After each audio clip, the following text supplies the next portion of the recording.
Bismillah, velhamdülillah, ve salatu ve selamu ala Resulillah. Hormatly musulman doganlar, bu dersimizde Tengli Tana Ahun tarapyndan Kadir Gecesine degişli ýaýradylan toslama hadis bar we ol toslama hadise esaslanyp okulyan namaz bar. Şol barada durup geçers. Bellep aýdýan mundan öňki derslerimizde Kadir Geceni nähil geçirmeli, nähil ibadet etmeli we Kadir Gecesine haýsy doga dilegleri okumalydygyny sahih hadisler esasynda düşünürdik. Peygamberimiz Muhammed sallallahu aleyhi ve sellemin sünnetine göre, sahih hadislere göre Kadir Geceni nähil geçirmeli diýenler şol dersimizi dinläp bilerler. Tengli Tana Ahun Kadir namazy diýip 2 rekat namaz badyýa we ol barada bir hadis getirýär.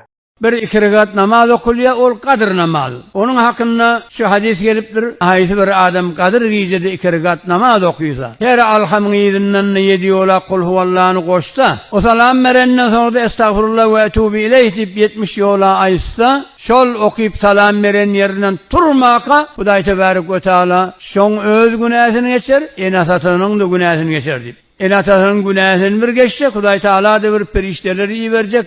Cennetlergi mülk da, sen barjak yerinde mülkün ma, şondan şuri, şona ağaçlar, kasırlar sal, şon eýesi gelmäke, ýaplar aktyr, hemmejik zatyn murattep etdi, perişteler mamur edip, şol zatlary bejertmäni iýerjek, Hudaý Tebarek ve Teala. Olam, şu adam dünýeden çykmaka da, şu barjak mülküni, kasırlary, bağ-bakçalary, hemmejik zatlar görürdik.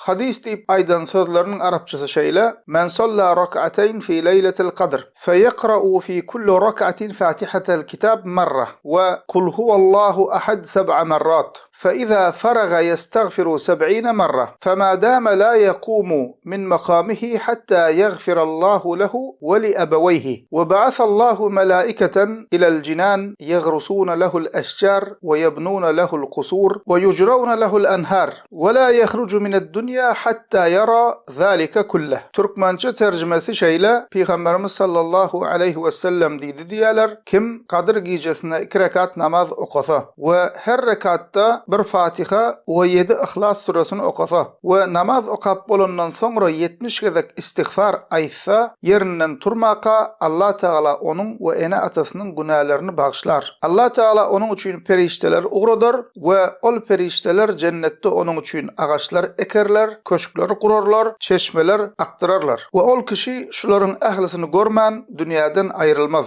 Ene musulman doganlar, bu hadis diýip ýaýradylan sözler ähli sünnetin ygtybarly hadis kitaplarının hiç birine geçmeye. Bu sözler Peygamberimiz sallallahu aleyhi ve sellemin adından düzülen senetsiz toslama hadistir. Ve gen yeri bu toslama hadis şiğaların arasında giyinden yayranır. Şolun için Kadir gecesinde okulyan 2 rekatlık namaz deyip Tengli Tana Ahun'un şu aydıp oturanını şiğalar kän yayra diýerler. Şiğaların bu toslama hadis barada ve buna esaslanıp okulyan 2 rekatlık namaz barada gurrun berişlerinin bir näçe sanagynyň arapçasyny goýars, arapça bilýän doganlarymız özlerim dinläp görürler.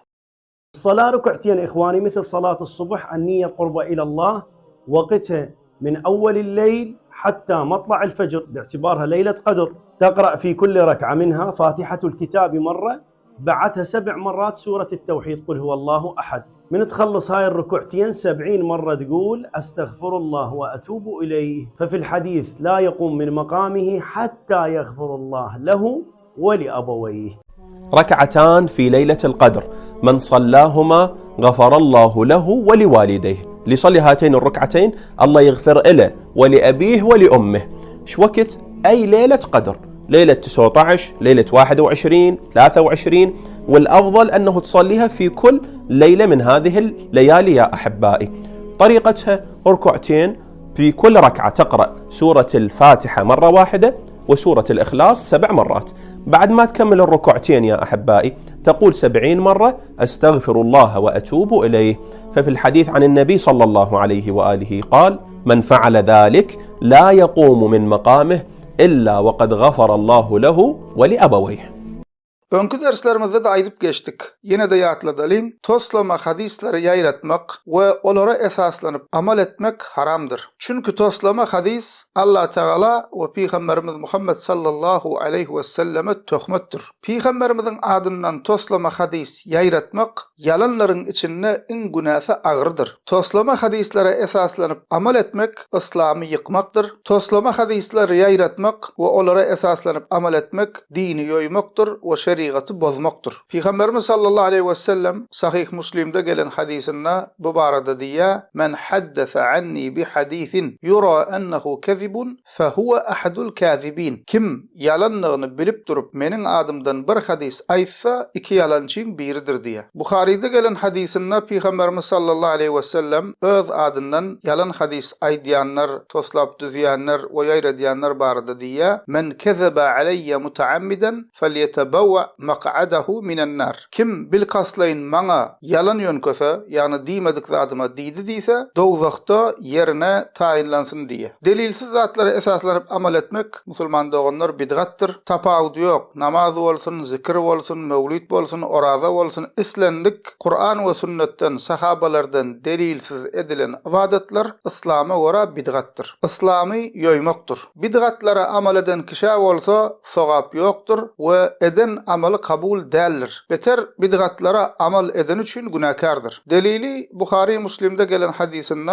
Peygamberimiz sallallahu aleyhi ve sellem diye men ehdese fi emrina haza ma leyse minhu fehuve raddun. Kim bizim bu dinimizde ondan bolmayan bir zat orta atsa ol reddediler, kabul değildir diye. Yine de bellep aydiyan önkü derslerimizde kadir giyeceğini nahil geçirmeli, nahil ibadet etmeli ve kadir gecesinde haysi dogadilagları okumallıgını sahih hadisler esasını düşünürdük. Peygamberimizin sünnetine göre, sahih hadislere göre kadir geceni nahil geçirmeli diyenlere şol derslerimizi dinlemeyi maslahat beriyen. Allah Teala azaş bilen doğanlarımıza hidayet etsin. Olara Kur'an sünnete ve selef-i salihinin yoluna gelmek nasip etsin. Allah Teala ehlimize hak yolla sebat versin. Elhamdülillahi Rabbil alemin.